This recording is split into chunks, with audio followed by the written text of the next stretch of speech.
Olá, está no ar mais um Alesp Conecta.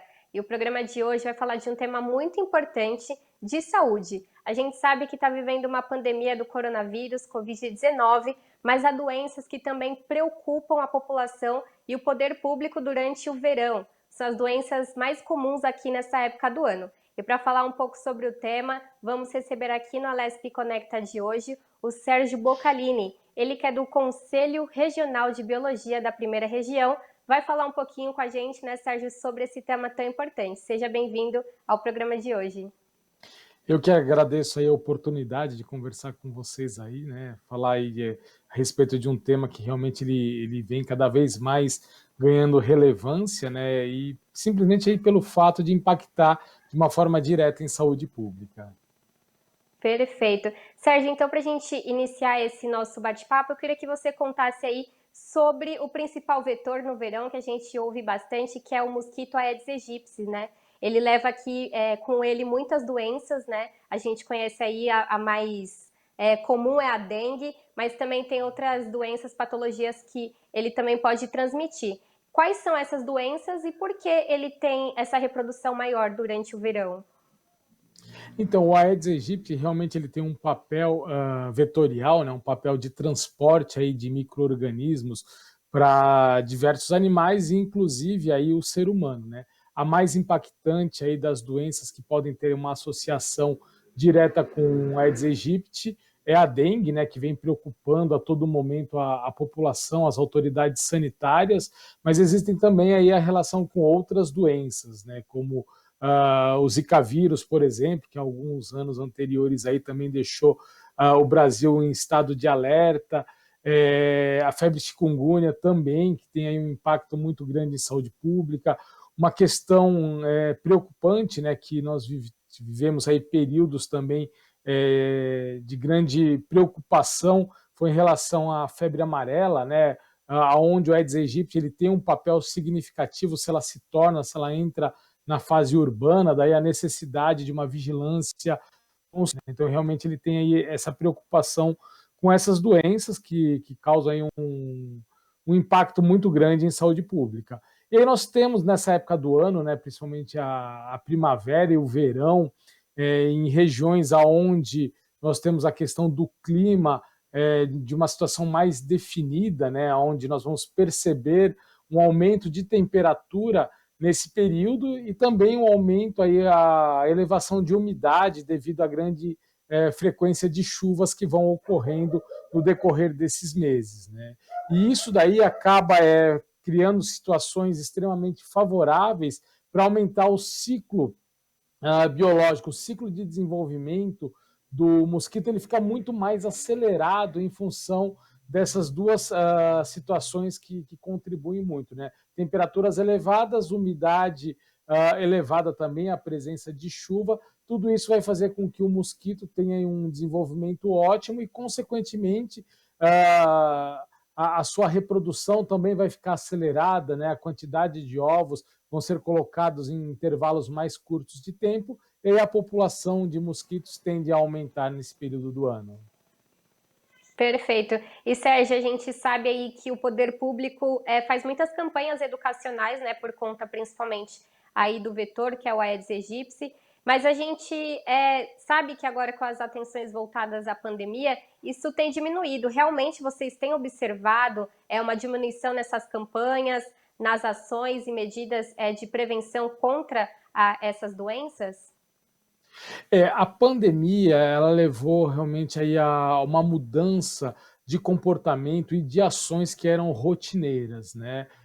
E a gente vai colocar, inclusive, aí a questão do trabalho da, das autoridades sanitárias nos processos de fiscalizações nos imóveis e em outros estabelecimentos também, né?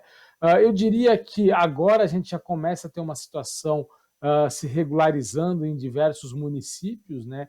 As vigilâncias elas começam aí a fazer um acompanhamento de novo aí nos domicílios, mas nós podemos sim, né, nós pudemos verificar que no início aí da pandemia, nos meses de março, abril de 2020, onde nós vivemos aquele momento extremamente importante, complicado, aonde o isolamento se fez necessário, né, o distanciamento, as pessoas ficando mais nas suas residências, e aí todo o trabalho também aí dos agentes de saúde, houve uma preocupação para não deixá-los expostos frente aí à presença da Covid-19.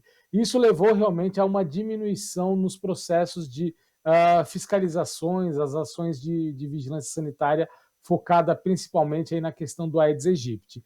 Mas agora, né, numa situação preocupante ainda, mas aonde a rotina de trabalho, a rotina das pessoas, ela começa a entrar aí em uma situação mais normalizada, também o trabalho aí desses agentes, que é de extrema importância, ele volta a entrar nessa rotina.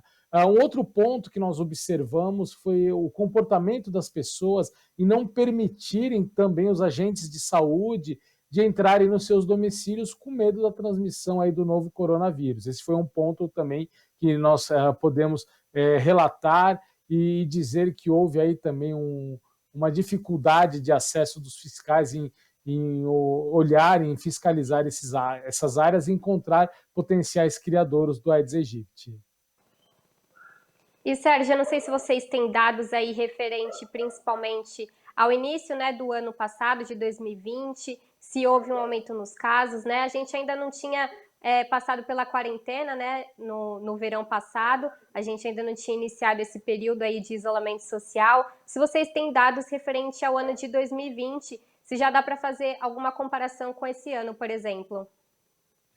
Nós observamos aí nos boletins informativos da vigilância sanitária, né, dos meses aí de novembro, dezembro, né, em que houve aí sim um pouco de aumento aí nos casos de dengue, né? Então isso gerou aí uma preocupação em relação a isso. Mas assim, tudo isso pode realmente ter essa associação aí, esse aumento em função da pandemia também, né? E aí nós temos essa relação que comentamos há pouco aí da fiscalização, mas também, né, uma outra situação onde nós percebemos que o número de criadouros artificiais presentes nos quintais, né, em função dessa mudança de comportamento, né, uma quantidade maior de embalagens sendo utilizadas, né, essa questão dos alimentos sendo consumidos através aí da forma de delivery, isso gerou também situações favoráveis para um aparecimento maior de criadouros, consequentemente a proliferação do Aedes também ela aumentou e aí trouxe aí essa questão de casos a mais da doença, né? Eu não sei se o senhor pode confirmar essa minha fala, né? Mas acredito que a população ficou um pouco mais negligente, né? Por conta da questão da pandemia e acabou esquecendo aí de cuidar um pouco do quintal, do lixo, né? De não expor tanto, deixar tantos lixos assim, resíduos, né? Para fazer essa acumulação também da água parada. Então, é importante realmente essas campanhas educacionais, elas lembram a população de ter esse cuidado?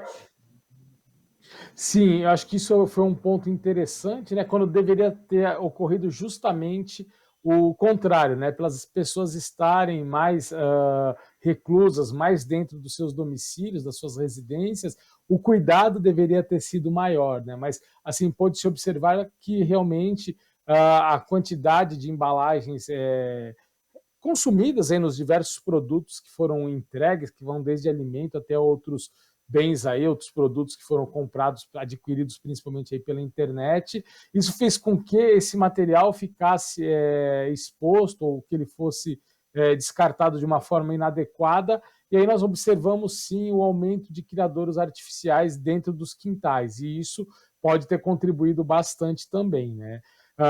Daí a necessidade das campanhas educacionais, né? Fazer de uma maneira constante, não somente nesse período do ano. Né? Nós costumamos dizer que o trabalho aí da prevenção para evitar a presença do Aedes aegypti ele tem que ser feito de janeiro a janeiro. A todo momento, né, o poder público, a imprensa, ela tem que tocar nesse assunto porque as pessoas realmente não relaxem aí esse esforço de monitorar, de vistoriar os seus quintais.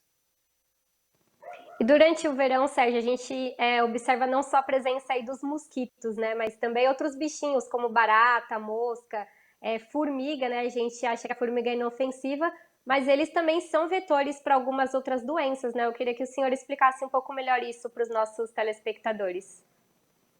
Sim, essa relação de temperatura e umidade ela é válida também para outros insetos, né? E até animais de alguns outros grupos, aí dentro do grupo dos artrópodes, né? Não querendo falar tão tecnicamente, mas aranhas, escorpiões também têm esse efeito que eu comentei há pouco de ter o seu ciclo biológico acelerado em função de temperatura e umidade. E outros insetos também se enquadram nisso. Aí nós podemos considerar as baratas, as formigas, também como animais que têm as suas populações, as infestações aumentadas nessa época do ano. Né? Um outro animal, aí, um outro inseto que a gente percebe com bastante facilidade esse aumento são as moscas. Né? Então a gente começa a observar muito mais mosca voando nesse período do ano. E aí nós vamos ter sim também aí a relação da transmissão de outros agentes patogênicos, de outros micro-organismos que possam provocar doenças. Né? É uma transmissão mecânica, um pouco diferente da transmissão que o Aedes aegypti faz, né? Que no caso do Aedes é uma transmissão biológica, né? Ele inocula ali o micro-organismo na corrente sanguínea. Já essa transmissão mecânica, ela se dá pelo fato de um animal, aí, de uma barata, de uma formiga, frequentar, circular num ambiente contaminado com a presença ali de micro-organismos, e aí ela sair espalhando esses micro-organismos que ficaram aderidos no seu corpo, né? Passando em cima de um alimento, ou então de uma superfície onde vai ser colocado um talher, um utensílio, e isso tudo pode aí gerar esse processo de contaminação e o surgimento de algumas doenças, né? Algumas doenças impactantes, inclusive do ponto de vista sanitário, como doenças gastrointestinais, por exemplo. E as próprias formigas, elas também têm esse papel, né? No caso de serem vetoras técnicas, a gente às vezes até se acostuma, né, com a presença de algumas formiguinhas aí pela casa. Ah, aquela formiguinha que vai procurar um doce, a gente acaba brincando, né? Mas elas também podem levar esses vetores, né? Elas podem ser, na verdade, vetores para levar substâncias que podem prejudicar o nosso organismo, né? Com certeza, né? E a formiga ela tem uma situação muito interessante, né? Se nós pensarmos que ela tem um tamanho menor do que uma barata, né? Ela passa por situações e por locais onde talvez uma barata não conseguiria em função do seu tamanho. Ela tem um potencial de transportar micro-organismos de uma forma realmente muito grande. E nós vamos ter um outro problema, né? Que alguns animais aí vamos colocar a formiga dentro desse grupo, ela cai aí no agrado popular. Existe uma simbologia interessante em cima de alguns animais. Né? Então, a formiga ela não consegue ser vista por uma parte aí, considerável da população como um animal que pode sim oferecer um risco de transmissão aí de doenças. Né? A formiga ela é vista como um inseto muito tranquilinho, né? A pessoa associa logo de cara aquela história da cigarra e da formiga, né? Onde a formiga é aquele inseto trabalhador, e isso faz com que realmente as pessoas não criem aí uma preocupação muito grande. É comum a gente verificar, né, uma pessoa que vai consumir um alimento, um bolo, por exemplo, né? Que ela viu ali passando algumas formigas em cima daquele alimento, às vezes ela não retira nem o pedaço do alimento, né? Ela dá um assoprão, um peteleco, né? E tira essa formiga e ingere aquele alimento. Se fosse uma barata, provavelmente isso não aconteceria, né? Aquele alimento seria descartado. Então a formiga ela tem sim esse potencial de transmissão, né? É um vetor mecânico e a gente vai cair nessa situação aí das pessoas não se preocuparem muito com ela. Então a atenção não pode ser relaxada em relação aí a esses animais que já são classificados como vetores de doenças. E, Sérgio, quais seriam essas doenças no caso, né? Seriam, no caso, uma substância que possa fazer mal mais para o nosso estômago, né? A gente sabe que tem algumas doenças gástricas mesmo, então entrariam nessa faixa aí as doenças transmitidas por esses animais, a barata, a formiga, a mosca?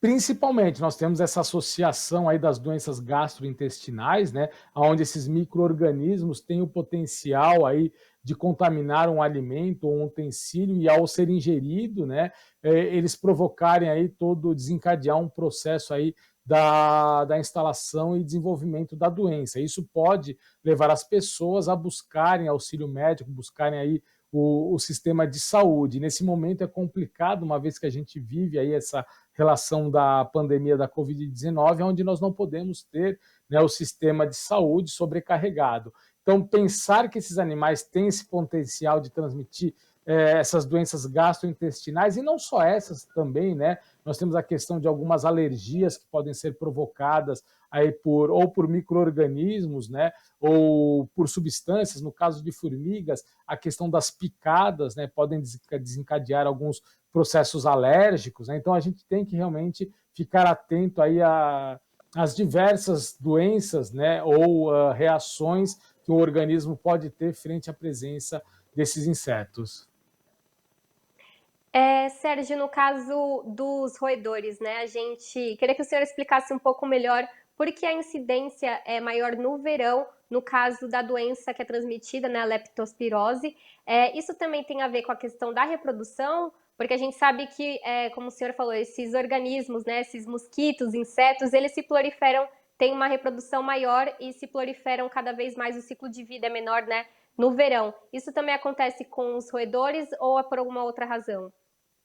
Não, no caso dos roedores, ele não vai ter essa relação aí de ter o seu ciclo biológico alterado pela questão da temperatura, né, e da umidade presente ali na atmosfera, presente no ar, né? Ele tem aí a sua temperatura corpórea regulada, ele consegue regular, né? Tem mecanismos próprios para isso, então ele não tem essa dependência da temperatura do ambiente, né? O que tem a ver nessa época do ano com talvez as pessoas visualizarem mais ratos, né? Não é que eles estão se reproduzindo mais, mas é que eles estão sendo desalojados, né? Eles estão sendo desabrigados, principalmente em locais onde percebido os processos de enchente, né? Áreas que sofrem com alagamento, as ratazanas que se encontram aí nas galerias, né, de esgoto, nas galerias subterrâneas, num processo aí de fuga para não morrer afogadas, elas vão acabar entrando nas residências, entrando nos comércios, nas indústrias.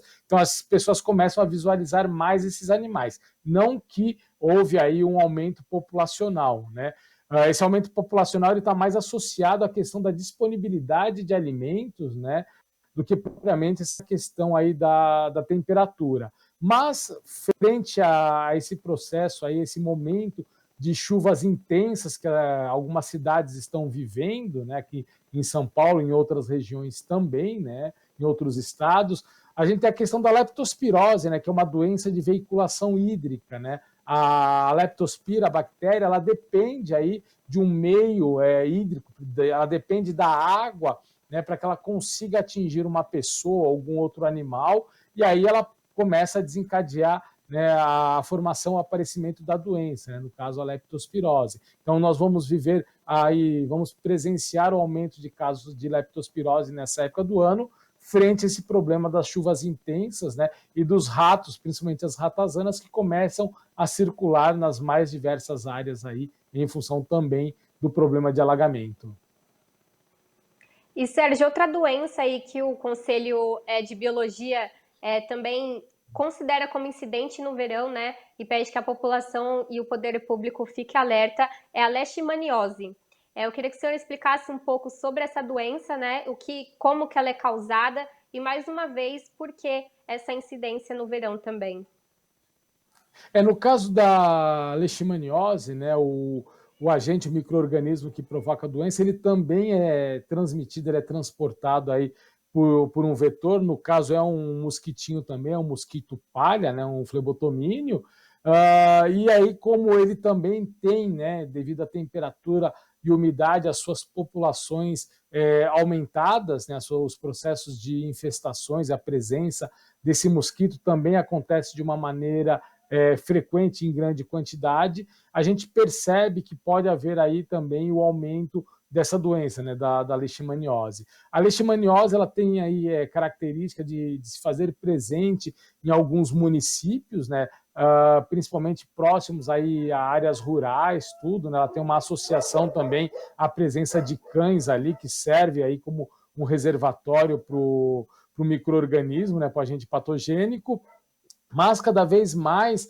nós observamos, né, essa doença se aproximando de grandes centros, como a cidade de São Paulo também. Então é importantíssimo que as autoridades públicas fiquem atentas a ter ações de controle aí em áreas onde a doença se faz presente. Então é um ponto muito importante. Não dá para se relaxar. A gente sabe que é complicado, né? Que o nosso sistema público, às vezes, ele não dá conta de atender um número grande de pessoas aí acometida com várias doenças, né? Ele acaba, né, ficando sobrecarregado. Eu acho que a pandemia veio mostrar isso, né? A pandemia da Covid-19 veio mostrar isso, que o nosso sistema de saúde é extremamente frágil, né? Mas é importante sim que se tenha campanhas públicas aí, né? Programas de saúde realmente, né, destinados também ao tratamento, ao combate desses animais que podem provocar outras doenças. Os especialistas, né, Sérgio, como um todo, já confirmaram que a prevenção, né, é uma forma não só de ajudar aí na manutenção do SUS, né, já que a população que não se infectar não vai precisar fazer a utilização do serviço, então isso pode ajudar bastante a diminuir a população que vai precisar do serviço e até o próprio gasto, né, economicamente falando, se gasta menos com a prevenção do que de fato com o tratamento dessas doenças. Então, a importância exatamente dessas campanhas educacionais e de prevenção que a gente tem falado tanto aqui no programa. E no caso aí da leishmaniose, tem a questão ainda da questão sanitária, né, do saneamento básico. Isso também atrapalha muito e ajuda na proliferação desses vetores, seja ele mosquito, mosca, rato. A gente sabe, como você falou aí, que a incidência em alguns municípios da zona rural é muito maior. É por conta exatamente dessa questão do saneamento básico? Você tem características ambientais, né, que favorecem aí o desenvolvimento aí do mosquito, né? Mas a questão do saneamento básico realmente ele se revela sendo de grande importância na transmissão. Ele está associado aí à transmissão, ao aparecimento de diversos vetores, né, de diversos animais que têm essa capacidade aí de entrar num ciclo de transmissão, né? E aí nós precisamos sim pensar num saneamento básico eficiente, né?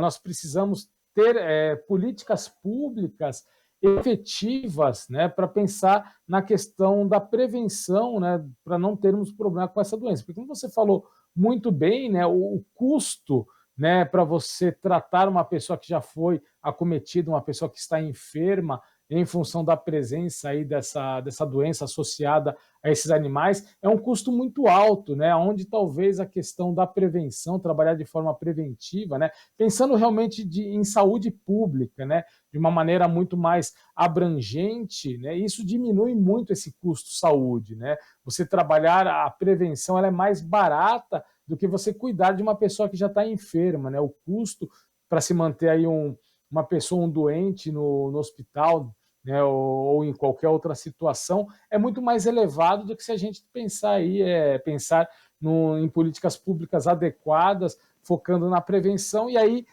o saneamento básico ele não tem como ficar de fora disso. Né? Infelizmente, né, a gente ainda percebe que aqui no estado de São Paulo, diversos municípios não têm o seu saneamento básico adequado como deveria ser. E as pessoas vão pagar, e a população vai pagar um preço muito alto por isso. Né? Então, é importante que os nossos governantes, né, os nossos representantes políticos, eles tenham realmente aí o foco no seu trabalho, né, o desenvolvimento de políticas públicas, aonde as campanhas, né, a educação, ela vai fazer parte também para que a população possa participar de forma ativa e também assumir aí a sua responsabilidade nesse processo. É uma divisão, né, Sérgio, de responsabilidades, né? O poder público tem o seu papel, assim como a gente, né, como população, de cuidar da nossa própria casa, né, no caso de manter a limpeza. Então, acho que para finalizar, seria interessante o senhor falar um pouco aí sobre essa questão da prevenção nas nossas residências, né? Nós, como população, para fazer esse cuidado com os nossos resíduos e entender aí quando que seria, por exemplo, necessário a gente entrar em contato, talvez, com uma empresa, ou também se seria necessário, né, por exemplo, entrar em contato com uma empresa de detetização. Então, realmente a população tem que assumir a sua responsabilidade, né? Como você colocou muito bem, né? As partes elas têm que ser divididas e muito bem definidas, né? O poder público tem grande responsabilidade nessa discussão aí de transmissão de doenças associadas a vetores ou outros animais. Ele tem que cumprir o papel dele aí desenvolvendo as suas políticas públicas adequadas, e a população tem que fazer o trabalho dela realmente, que é aí cuidar da sua residência, do seu local de trabalho, né? Não deixando lixo acumulado, fazendo o descarte correto desse material, né? Colocar para que a coleta pública faça o recolhimento. Aí o governo também tem que assumir o papel efetivo de uma coleta pública eficiente, né? Não deixar os resíduos durante um período prolongado exposto, né? Em calçadas ou em algumas outras situações que vão favorecer aí o surgimento desses animais. Então, adotando esses processos, a gente vai conseguir ter uma situação muito mais confortável, né? Em algumas situações, né, a gente percebe que mesmo com todos os cuidados aí de manter um ambiente organizado, limpo, um ambiente sadio, mesmo assim alguns animais ainda se fazem presentes ali. Aí nessa situação, contar com o apoio de empresas especializadas, né, as controladoras de pragas, popularmente conhecido como dedetizadoras, ela tem se revelado também uma ferramenta muito interessante. E até mesmo para o governo, né, em algumas situações aí, em áreas públicas, né, a contratação, né, de empresas através de processos licitatórios para executar aí, o controle de alguns animais, de algumas pragas que infestam os ambientes, é uma coisa importante. Porém, sempre lembrando que, no caso da população e mesmo o poder público, nos seus processos licitatórios, né, buscar formas adequadas de contratações e conhecer muito bem essas empresas que vão aí que elas vão ser contratadas e desenvolver o trabalho, né? Para atuar na área de controle de pragas, né, a empresa ela precisa ter uma licença sanitária, né, emitida pela Vigilância Sanitária do estado ou do município, né, dependendo da sua localização. Tem que ter técnico responsável para atuar, onde um dos técnicos que pode assumir a responsabilidade de uma controladora de pragas são os biólogos, né, um profissional que se encontra habilitado para assumir essa responsabilidade técnica, né?